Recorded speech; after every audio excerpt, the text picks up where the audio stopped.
everybody, we're back again. I got a hat on my head so the glare won't show so bad, so that's why the old man, the other old guy, is not here. Okay, I got a little house cleaning to do, and what it amounts to is I would like to thank the my three viewers. I have three that watch me. Um, and I'm sorry for the other million that don't, but the three that watch me every video, thank you very much. You're my biggest fans, and I can't thank you enough for being there for me. And for the fourth fan I had, I'm sorry that my hands are always doing something, but I'm just that way. I talk with my hands. We do that here in Texas. So I apologize. We're going to miss you. I don't know who you are, but one of these days I'll have a fourth fan that will stay with me, and he will take your spot. But for the three that are there all the time, thank you for watching. Okay, let's get on the subject. The subject is very simply, how much is it going to cost you to be a successful YouTube channel? Well, I said at the very first that you can start your YouTube channel for practically nothing. You know, if you got a camera and a computer, you can do it. You don't even need a computer. You can have a camera, record it, take it to the library and download it with their computers and publish your stuff there. Sorry, I got allergies again. It's a pain. Sucks getting old. When you become old, you're going to find out it's a pain in the butt. But anyway, you got to spend money to make money, to attract your audience. Well, way back at the beginning, I asked people to go up and say, recommend other YouTube channels that I could watch. And one that was recommended to me, and this is the one we're going to talk about today, is Vice Grip Garage. If you don't know him, look him up. He is funny, interesting, and he's got it figured out pretty much. He moved from northern Minnesota to Tennessee. He said to save money, but if you've been in northern Tennessee in the wintertime, it is colder than a woman's heart up there. There's no brainer. I'm going south where it's warmer and the weather is more acceptable to what I do. I'm a mechanic. I build cars. I show cars. I save cars from the ruins. And he talked about in one of his videos, and I'm not going to be able to quote him exactly, but he moved down there because it's too expensive to continue doing what he was doing up there. One, the weather. 4 months out of the year, he's got 4 foot of snow on his cars outside. It is so expensive to get buildings up there that he had some over here and some over here. And he made mention that he had to drive an hour one way every day to do what he was doing, I guess going to his shop, if I understand correct. I may be dead wrong, but he was spending a lot of time and he had a lot of money going out because he had cars stored in different places. And warehouse space, building spaces, even a pile of dirt to put your car on cost you a lot of money. And it just wasn't normal. Plus, cars are down south. From the East Coast to the West Coast, you got that strip right through there below the Yankee states, we call them here in the South, but where it's really cold down here, the weather's better, you have more car shows. I'm 20 minutes away from one of the biggest cars every year up at the Speedway. They even have a car show down in a town called Hyco called the um, Billy the Kid Car Show. You go down and you'll see everything. That's 45 minutes down the road. But I'm saying, and they have car shows all the time that you can go to. So he talks about moving down here, moving not down here, but to Tennessee, buying some land, and now he's got all of his cars pretty much in one building or outside the building because he is able to move in. And the taxes are less, rents are less, everything's just better. I'm sorry, I wouldn't live north of Dallas, Texas, or I wouldn't live north of Oklahoma City because it just the weathers are colder. It's miserable. But he was talking about, he had to go buy cars and do his videos to put his videos online so you could enjoy them. Well, you have to buy it. You have to get it in a building. In the wintertime, you're not going to work outside. You've got to be in someplace where it's warmer and you can exist. And cars cost money.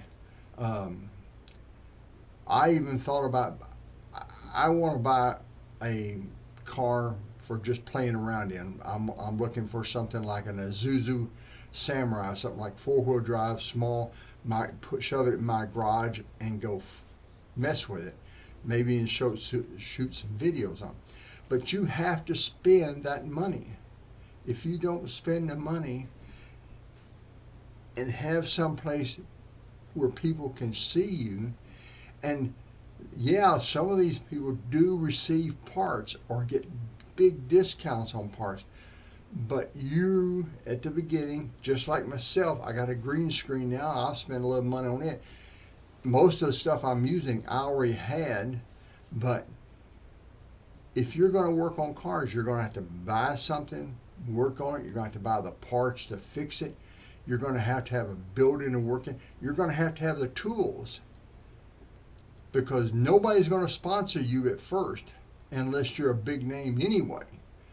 But if you're just getting started, you're going to have to spend money, and the more money you can spend and make it interesting. Don't go out here and spend $10,000, $100,000 to get started, because it's going to take you a while to get your audience built up, because the only way other people find out about you is when somebody shares it. And that's what counts. Boy, if people don't share your site, you're not going to get anybody. I think the 3 people who watch me won't share it to anybody else because they're embarrassed. But I can understand. Excuse me. I don't do much editing. It's just too much trouble. I'm just here. But I really think if you want to create a great YouTube channel, you have good content. So you're going to have to spend money on it. You're going to have to be interesting. So that means you can work on one car, but you're going to have to get another one to work on again. And you're going to have to film this one and this one at the same time, because you need to be able to publish them out. You want to go out as far as you can. See, this is April the 1st is when I'm making this. Well, it's not going to come out until late May, around the 20th of May, because I have a few stacked up. So if I get sick, fall and break my head open, go in the hospital, which is very possible for me to do that, because I'm 73. I'm falling apart. Well, I'll be 73 pretty soon. So, and my body ain't worth a pile of shit. I wouldn't. It's like a used car. It needs to be taken to the salvage yard and stripped apart and sold for scrap metal or parts, because there's not much of it left for good, to be able to use. You know what I mean. But anyway, just remember, and I'm never going to have 10,000 viewers. Never. I will never have that many. And I'm definitely never, ever, ever going to have 100,000 viewers or subscribers. But I want you to, so you have to sit down and think about what you're doing. I watch so many, when the mechanic shows, it looks honest. It looks like, hey, you don't feel them busting their knuckles, scratching their skin, going, ow, God, that hurt like hell. Or you get in there and you find out you break off a nut or a bolt, or you've done something wrong, and you think, oh my goodness, what kind of a mess. And most of these mechanics can think on the fly when they're working. They go up and say, hey, I did this, I can fix this. They're not afraid to do nothing. And so you're going to have to think about that when you go into your business. I watched some videos here and on other things, and they're dull to a certain point. They can only do one thing. They're not they're too rigid in what they're doing. So, and for your channel to grow, you have to attract new viewers and viewers that show up all the time. Vice Grip Garage, I've looked, he'll get 500,000 views every time he posts one. And that's what makes it successful. He makes money, he buys stuff, he's able to move into an area that is more, I don't know what the word is, that works better for him, his family, that have room to run around and play. Tennessee's a beautiful state, and they don't have quite the traffic jams that we do where I'm at. If I understand, and I kind of looked around, you can still buy property up in Tennessee, or that part of the world. Because if you've ever been there ain't a straight road in the States, on any state. They go around mountains and everything. The area I'm in, property has gone up astronomical. But if you go out 50, 60 miles from here, it starts dropping down where it's livable. And there's parts that you can go to that are pretty decent. You can go up to Oklahoma and land is very reasonable. But you got to knock out your 2 front teeth to live up there. And lose about 50 brain cells per day that you live there. I know I made a lot of friends there, but I always made a joke when I was a truck driver when I drove into Oklahoma that I had to go down in my thoughts. But anyway, I want everybody that will watch this, my 3 viewers, share it with 3 more, maybe I want them all to be successful. I want them one day to be that 1 million subscriber channel that people just can't wait till you put out a new video and you do a great job at it. So my hands are moving around again. I can't help it. I tried sitting on, I tried putting a puppet up my hand.